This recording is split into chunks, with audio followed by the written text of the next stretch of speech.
Falgren Summerfall was awoken from his sleep by the touch of one of the camp's scouts. "Sir, I have a report. The Lizardmen have been sighted." "Where?" responded Falgren. "They are coming here, sir, in full force." "Damn, we've only awoken a small portion of the wood spirits. We cannot have them interfere now. When will they arrive?" "Dawn at the latest, sir." "Well then, I'll meet with their leader, and I'll see what they want. Perhaps I can delay them while the rest of the forest spirits can be awoken." And so Fulgrim found himself and a small honor guard standing in the fields outside their forest camp, flying a flag of truce and awaiting the lizards. He shuddered when he saw the powerful forms of the Saurus warriors approach. He looked to the largest of them, an obviously powerful warrior, and said, "I would parley with your leader." The large Saurus looked slightly confused and merely stepped aside. From behind him stepped a small orange lizard man wearing feathers and a collection of gold trinkets that would make him wealthy in the lands of men. "I am Mapi Kaju, leader and voice of Lord Tenok. I will hear you." Doing his best to hold in his derision, Falgrim politely explained that the forest was under the protection of his people, and inquired of the lizard man's business within it. "Lord Tenok commands that we enter this forest and recover the ancient sites of power. You will stand aside and let this be done." Falgrim bristled at the skink priest's rudeness, but attempted to calm him. "We have business of our own within the forest. When it is completed, we will of course allow you passage. It should not take more than a few days." Mapikaju stared at Falgrim unblinkingly. "No," he said finally. "Our task is the command of Lord Tenok. You will be gone by the time the sun reaches its zenith, or you will be swept aside as we have done with your kin of Nagaroth." Falgrim moved to reply, but the small lizard man turned and moved back into his forces. As he attempted to follow, the large Saurus stepped forward to block his path. Not wanting to provoke them while so outnumbered, Falgrim withdrew. While he knew that the lizardmen were not evil, he was equally aware that they were intractable when set upon a course by their masters. He would have to return and prepare his people. They could not abandon the sleeping spirits, and they certainly would not be able to leave before noon. It seemed that conflict was inevitable. So here is our battlefield, kind of cluttered for a wood elf forest, but everything's pretty normal. Now, we are both having a mission here. I am attempting to gain the Slan Power higher state of consciousness, and Skip is attempting to unlock a branch wraith as a secondary wizard for him. So the game itself will be a battle line scenario, so that will determine who wins, purely points. But the portal in the center is considered a site of mystical power, and whoever is the largest unit within 6 inches of that at the end of the game wins their secondary mission. So either Skip will unlock the branch wraith with that, or I will get the higher state of consciousness. So, very simple. Let's go ahead and get into deployment.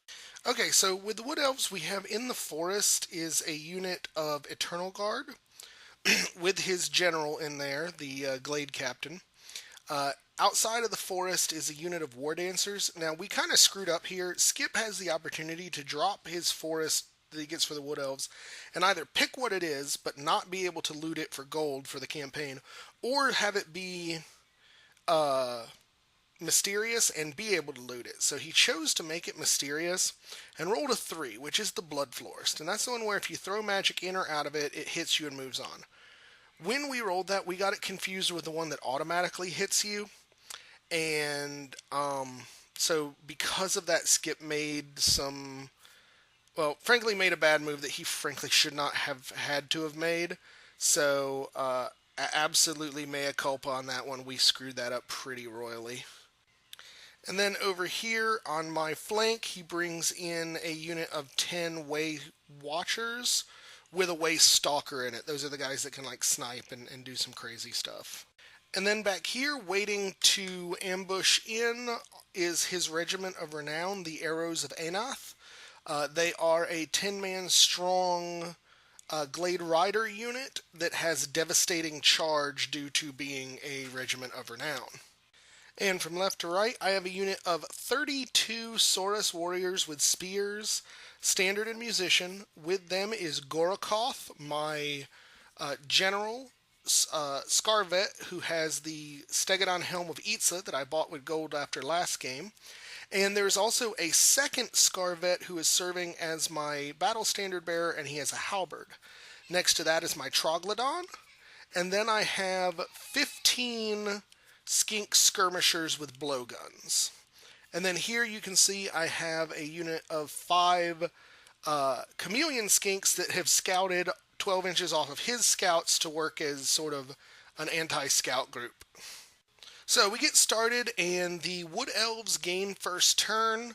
First thing he does is move up his Waystalkers a little closer. Not entirely sure why he did that. Maybe I was outside of short range. But he's very, very close to my guys now. And his plan is he's going to try and snipe out my battle standard bearer. And this is that incorrect choice based off of the forest I was talking about a little earlier. He decides to come up with his Eternal Guard and War Dancers to get close to claiming the center site of power there. Again, I think the only real reason he did that is because we screwed up which forest was which, so that definitely is going to have a major impact on the way this game's going to go. So we go into shooting. He attempts to snipe out my BSB and fails, and then the Waywatchers open up on the Saurus Warriors, and he forgets to choose either the multi-shots or the no armor thing, and I don't know anything about Waywatchers, so we didn't catch it. But he kills 2 of the Saurus. You'll also notice that we don't have any magic in this game. That's because at this point, Skip's wizard is still captured by the Beastman. He has not played the game to try and release her yet.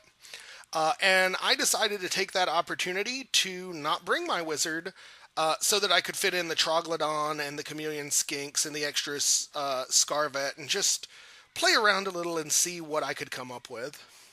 So we go into Lizardman turn 1, and I realize those Waywatchers in my flank need to die, specifically before the ambushers get there.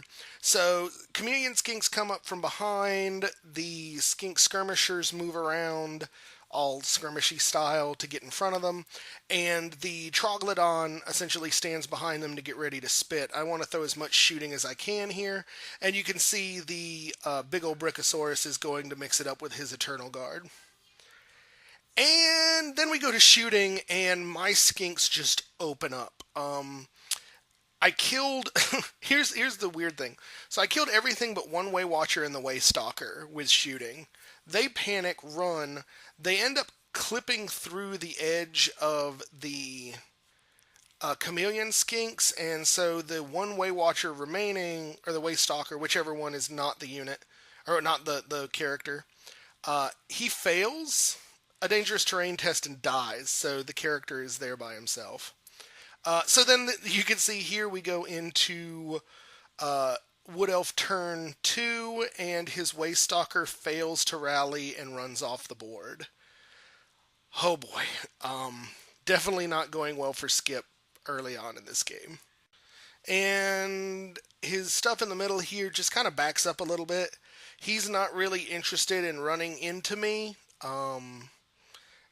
But because, again, we're screwing up what that forest is, he can't really retreat back into it to safety either. So there's going to be a big throwdown there, and he really is setting it up so I can go into the front of the Eternal Guard and maybe the Dancers have a flank.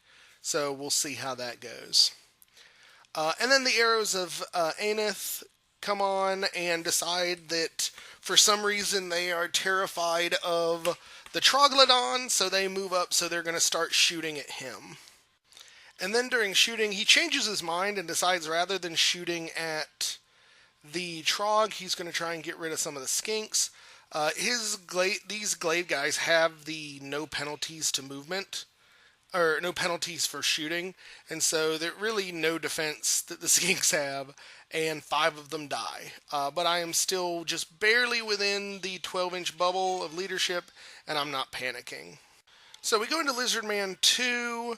As you can see up at the top, my spearmen charge and slam into the front of the Eternal Guard. My Troglodyte goes around the side of the building so that I'm close enough for my primordial scream or whatever it is. And then I start bringing the skirmishers to deal with the arrows of Anath. Unfortunately, I'm too far away to get my blowgun, the skirmishers, out of charge range. So I figure I stay there, I shoot them, and we'll see where it goes. So we go into combat. I do get Primordial Roar off, which helps like a beast. I ended up getting 3 extra attacks with both of my characters, plus probably another 2 or 3 out of the unit. I mean, I was rolling out of the box. And really, the Eternal Guard were almost decimated. I think I killed more than half the unit, and they broke and got ran down. So we go into Elf turn, and he charges the Troglodon with his dancers. Unfortunately, because he had to wheel around the blocking terrain of the mystical site in the middle, when he touched me, he's only got like 2 guys in on this battle. So he's going to go for the extra attack dance and hope that that will be enough to make up for it and be able to break me. The plus side for him is I am outside of the leadership bubble. You can see here I did last turn shoot and kill 2 of the arrows of Anath, but they come right in my face. And yeah, there's nothing that unit is going to survive at all. But I figured there's no real point to run with them because the likelihood is that they would get run down, and when they did, that would have them in a better place. So I decided just to sack the skinks for that. So we go into combat. He tries. I think he gets 1 or 2 wounds off on the Trog, but the Troglodon gets some wounds back. I win the combat, but he is stubborn. He doesn't break, and so I reform. So now everybody, except for like the one dude hanging off the corner, is in the combat, and I'm looking good here. I don't think I'm super worried about those guys. I don't know why I'm showing this again. But yeah, these guys are going to kill me this turn. I'm not.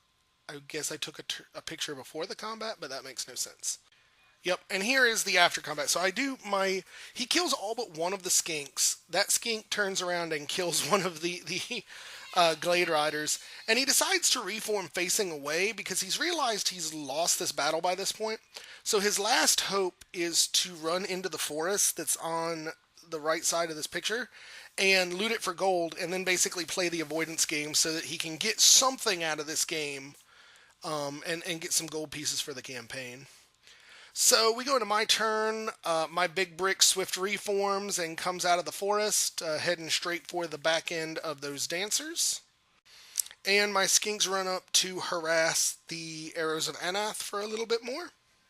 And during shooting, I kill one of them. Yay! I really am not expecting the chameleon skinks to do much at this point, but I paid for him, and by God, I'm going to see if I can't plink units down one by one. Then in combat, the fight goes on. I think he goes to the 3-up ward save dance now. And I managed to sneak 1 wound through. He gets nothing through on this side. I win again, but he's not going anywhere. So this is the picture, I think at the end of his next turn. Picture taken was spotty because it was going by so fast. But I do manage to kill the unit next turn and reform facing where the Glade Riders are going. They ran into the forest and looted it this turn and got a few gold. I don't quite remember. So then on my turn, I go ahead and move up the spearmen and sit right on top of the contested point so that I make sure that I'm gaining it, because I'm at this point the largest unit left on the board. So as long as I can sit there, the extra mission will be mine. And then you see the Troglodon is moving forward there. And as you see, he's moved forward to get within spit range of the Glade Riders, which I am just completely unable to hit with because he's like ballistic skill 3 and moving penalties and they're in a forest, so that's not doing anything. And the skinks are continuing to chase him down. I think I'm beginning to hear the Benny Hill music in my head. But the skinks show that they're awesome and plink off yet one more of the Glade Guard. Um, the likelihood that I'm going to kill him, I think this is turn 4, late 4 or early 5, I don't recall which. But at the rate I'm going, I am unlikely to be able to claim the points for the Glade Guard.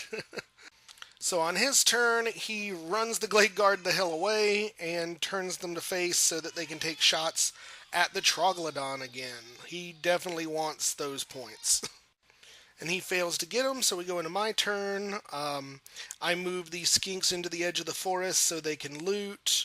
I don't remember if I have a picture of this, but I move one of my characters out of the spearman unit to enter that building there so I can loot it as well. It's basically just a clean up and gain money type thing. And then my spit finally comes through. My Troglodon spits and kills one more of the Glade Riders this turn. So then we go to his top of 6, and he just moves as far away from me as he can. Now, the only thing that I notice is it gives me the opportunity that if I can turn and spit at him, and I kill one, he could potentially flee off the board, which would give me the points for that unit, and stop him from gaining the gold that he had looted with that unit. So that's pretty much what I'm going to try. But alas, the Troglodon is apparently only worthy of one good shot per game and fails to hit the Glade Guard. So that pretty much ends us with the Arrows of Aneth being the only Wood Elf forces left on the board. And the only thing I've lost at this point was my 15-man unit of Skink Skirmishers. So pretty obvious who the win goes to here. Falgrim Summerfall hopped on one of the dead Glade Riders' mounts and joined the Arrows of Anath upon their retreat from the Lizardmen. He cursed to himself, as he knew from the beginning of the battle he did not position his forces correctly. He will not let the lizards catch him off guard like that again. Heading to the main encampment, he regrouped with his rangers and began his plan to rescue Alenthia Shadow Dawn from the grip of the Beasts of Chaos. He gathered his unit commanders and began to discuss their positioning within the woods surrounding the beasts. Then the blow of a horn caused Falgrim to crack a smile, the first in many days. From the small path to the east appeared his beloved, Telendriel Greenthorn, along with a welcome surprise, 5 Sisters of the Thorn. Beloved, Telendriel spoke, I have asked the sisters to join us, and they have agreed. But their agreement comes with a request. They wish to wake more of their order from the protective slumber. Welcome back, my love, Falgrim responded. I am honored to count the sisters among us, and I pledge that after our dealings with the beasts, we shall wake their order. Falgrim greeted the new additions to his company and began including them in the rescue of Alenthia, wondering what vile rituals she had witnessed under the incarceration, and whether she would be the same or tainted by chaos. Alright, so we got a win for the Lizardmen. During this one, I gained 16 gold pieces. My result for the win table was actually the one bad result. I rolled a 1 on it, and I've gained infamy. So the next battle the Lizardmen fight, my opponents will capture double the victory points for capturing any of my banners, including the BSB. So that could be a little scary. But because I did claim the Mystic Sight in the middle, I do get the higher state of consciousness for my Slann when he is able to enter the game. And then the Wood Elves, they did gain 24 gold pieces because the Arrows of Anath there did very, very well looting. But because they were defeated, their result on the ignoble loss table is low morale, so they will have -1 leadership the next fight, which is going to be the fight to rescue Alenthia. So the Wood Elves have got to bring the heat. They definitely have some some downsides going into that fight. No wizard, -1 leadership across the board, so it could be rough. Other than this was a surprisingly good fight. I did not have the Bastiladon. I did not have the Salamanders. I really thought I was kind of going into this with a lot of trouble, and I had no magic support. But the Troglodon, that scream, if you can make that fight when you do its scream worthwhile, Primal Fearing on a 5 or 6 can be really good, particularly if you've got characters on it. And then I gotta say, at 1,000 points, that Brick of 32 Saurus is it's a monster looking. I probably could have fit the footprint of his entire rest of his army into the footprint of that unit. They're not super good in general, but I mean, when you're looking at 1,000 points, that is a big ass lizard Death Star. Only plus side is that he wasn't really able to take advantage of the fact that with no skinks in the army, I have to overrun, so it's like pseudo frenzy. But I think it did well. I like the Troglodon. I certainly don't think it's better than the Bastiladon, so I'm not sure why it's 50 more points. But I liked painting it, and it's cool to have a giant crocodile with a skink oracle running around trying to chomp on people, so that amused me. I do like the chameleon skinks. Those are very cool. I definitely think they'll be fun hunting war machines and stuff like that, so they're fun to play with. And I tell you, a 15-man unit of normal skinks is kind of ridiculous. I mean, and maybe it was just that I was rolling very well on those attacks, but it was just like, I pointed them at them, let's throw 30 attacks looking for sixes, and things go away. So, all in all, it was a fun game. I know it was a little bit of a frustrating one for Skip. I think in combination of us screwing up that forest at the top, and I don't think he feels like he used the Way Watchers very well, which I can kind of agree with. I know he was very kicking himself the whole game that he didn't bring the what are they, the Rangers, because I think he certainly felt that if he had thrown those Rangers into the Saurus, the game could have been very different, and he may very well have been right. And for those keeping track, he did actually, his general was killed in combat, but he did not roll what he needed to roll to have that death be permanent. So, all in all, it was a fun game. I hope you guys enjoyed watching this one. If you have any comments, please leave them below, and we will get to you next time. Thank you.